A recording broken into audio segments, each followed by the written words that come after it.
We're here at the National Motor Museum at Beaulieu, home of the Caravan and Motorhome Club collection. This year we're celebrating 80 years since VE Day. And to celebrate the occasion, there is a special new exhibition called Pitch Up and Carry On. It's telling the story of caravanning during the war, the roles that the caravans themselves played, and also the role the club played in facilitating that people were able to carry on caravanning. So having a look around the museum, I think I've found the perfect tow car for the occasion. So let's hop in and go take a closer look. So it's the summer of 1939 and caravanning is on the up, and really it's a decadent hobby for people who are not only wealthy enough to own a car, but wealthy enough to own a caravan as well. And it's sold as this thing that you can escape the hustle and bustle of life to the countryside. And then in the outbreak of war, it suddenly takes on a new meaning that you can literally seek peace from the war. And the club played quite a pivotal role in that, didn't they? Yes, so in October 1939, when war breaks out, the Caravan Club finds himself realizing that actually people are not going to be holidaying around the countryside, they're not going to go to the coast, and that hobby is going to have to change. So the first thing they did, they reacted very quickly and they started change the price of their wartime subscription, reducing it to allow members to still be able to afford the Caravan Club subscription. And the other thing they did is that they started promoting caravanning as a way to escape the city, but escape in a different meaning than from summer. They started promoting caravanning as a way to find safety. What I find quite interesting looking into the history of that is that they've shifted from selling the idea of going caravanning to selling it as something you can almost do to sit out the war. And I guess contextually at the time, there was this opinion amongst a lot of people that this would be over really quickly. So why not get a caravan, go to the countryside, wait for it all to blow over? But as you're about to find out, that's not what happened, and things got quite serious quite quickly, and the club had to react to that. Indeed, so they were trying to sell this idyllic image of go to the countryside and find your little peace heaven for the duration of the war, but actually as 1940 approached and nothing seemed to change, the club saw that so many people were taking up caravanning for the first time as a way to escape the threat of the city and the threat of living along the coast, where the fear of Germany invading was really strong. And all these new people taking up caravannings, they weren't the wealthy people of the early 30s, but they were families that they were just trying to evacuate and stick together. And I think one of the great things about this exhibition is highlighting one of the people, I guess you could call her a character, Mrs. Fowler, has an incredible story. Please tell me more, because she seems like an amazing woman. She really was. So she was a vice president of the club from the late 30s up until she passed in the 50s. And she was a very keen caravaner. At one point she owned 4 caravans. Wow. She was obsessed with the color blue, so all her caravans were all painted blue. But one of the most important things about her is that she was a commandant for the Red Cross. So very early after the First World War, she realized that her caravans could actually be converted into mobile first aid stations. So during the war, she really embraced these possibilities. And because she lived in Leamington Spa, so in the Midlands, obviously when the Blitz happened and Coventry was really badly hit, she was one of the first people to respond, to react. And she spends nights on end just going around the city and offering first aid support, not only to people that were hurt during the attacks, but also to the people that provided relief, because she was offering cups of teas, she was offering refreshments, she was offering even just a place to retreat and have a moment of peace and tranquility and step away from the madness of what was happening. That's what I love with some of the pictures that you've picked out from the collection to feature here, is you've obviously got this really emotive picture of the women in the Red Cross outside one of her caravans, presumably.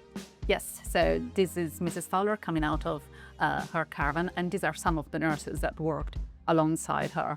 And as we can see in this photograph as well, she really decorated her caravans. I was going to say, if I needed medical assistance, that's a pretty nice place to be looked after. Yes, indeed. So she really was an extraordinary woman, because this wasn't the only side of helping that she was interested in. She really realized the importance of fundraising for the Red Cross as well. Which leads us neatly on to possibly my favourite item in this exhibition, which is incredibly one of her original scrapbooks. Please tell me the story behind this, because it has to be seen to be believed. So this is part of 5 albums that Mrs. Fowler herself compiled, and they are scrapbooks containing photographs, newspaper cuttings, personal letters that she collected throughout her lives. Obviously the albums are blue and they are named after her caravans. So in this album called Blue Caravan number 4, we found these incredible photographs of her dogs. So she had 4, at 1.5, highly trained sheepdogs, miniature sheepdogs, and she used to hand make costumes for them to send them around and collect money for the Red Cross or several other causes. And one of the most extraordinary things is this letter signed by Clementine Churchill, in which she acknowledges the effort of Mrs. Fowler's dogs and thanks her for her support to one of her causes. That's amazing that she obviously had the initiative early on in the war to help with the war effort in her own way, and the caravans were central to that. And she obviously had to convert her caravans, and presumably after the war she carried on, turned them back into caravans again. And yes, so she prided herself to have designed this conversion, and she was able to turn her caravans from leisure caravans to Red Cross caravan in half an hour. So she actually carried on her Red Cross activity also after the war, offering support to national rallies for the club and even local events in the Midlands, where she was offering support on the side of the street for big events, for big rallies. so it wasn't just owners that were contributing to the war effort. We also have the story in the exhibition of the manufacturers who changed their outlook to produce vehicles that were specific to the war effort. So Eccles was one of the first manufacturers to realize that they had to change their production very quickly from the outbreak of the war. So they immediately started taking up contracts with the government to produce vehicles for the military or for medical purposes, and they this way managed to stay in production all the way until 1945.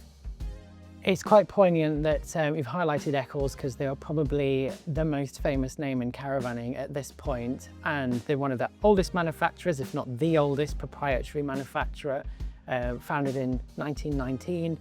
And they've got this enormous factory in Birmingham, which is obviously one of the main places that got bombed during the war. So the fact that they were able to carry on production and make such a huge array of vehicles, I mean, if it needed 2 or 4 wheels, Eccles would make it. And we see everything from things like this post office van to a medical unit, and they made mobile canteens and just anything and everything that was necessary for the war effort. But they weren't the only manufacturer that turned their attention to the war effort, and we've got some examples here of other prominent caravan manufacturers, because the club collection has a huge archive of old magazines, which was actually the main way that the caravan club communicated with their members. Yes, during the war, the magazine took on a completely new role, because it wasn't just a way for the club to publicize itself, but it was the main point of contact from the club with its members, but also with a new community that was turning to caravanning during the war. So they were sharing advice, they were trying to keep the public up to date with all new government regulations that were put in place during the war. And another interesting feature of the magazine during wartime is the adverts from manufacturers that were, in a way, they were saying, we're really sorry, we're not producing any new caravans, we can't manufacture caravans, but what we're doing now is support the war effort. And the way they were doing it was by highlighting all the different trailers that they were manufacturers, whether they were canteens, ARP units, or this beautiful Ensor adverts that highlights all the different designs that we're working on. All manufacturers tried to promote themselves as people that were active in the war.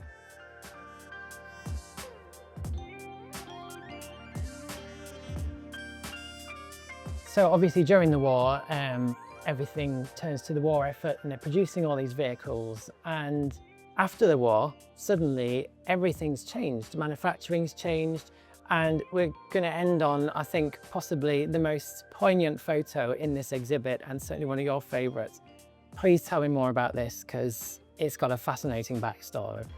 Yes, so this photograph, which as you said is one of my favorite in the whole exhibition, is from Berkeley Caravans.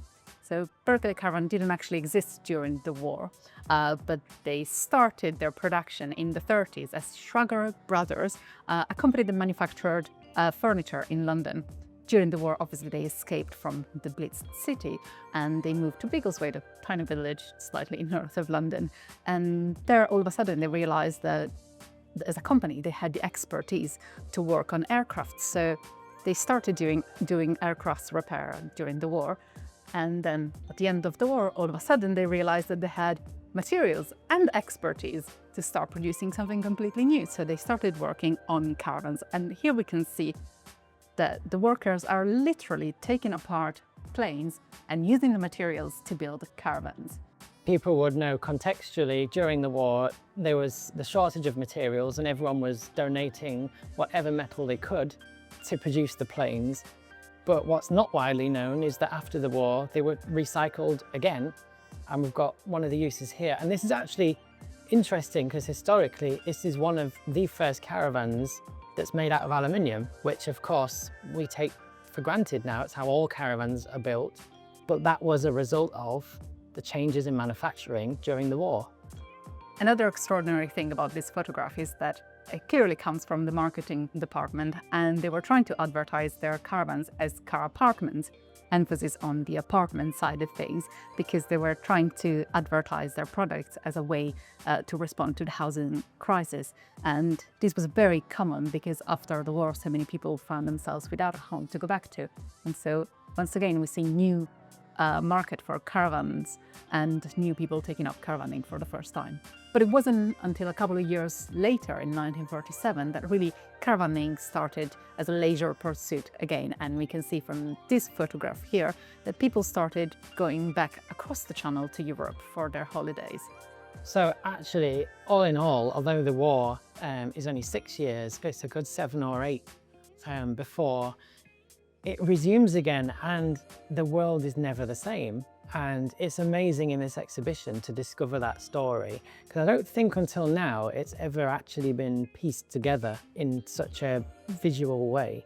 And there's loads of material here that I've certainly never seen before and that the club holds in its collection. And I think it's just an amazing story of how we had to navigate this difficult period in time and ultimately emerged better off for it, I guess. But yeah, it's fascinating that caravans played an important role throughout the war.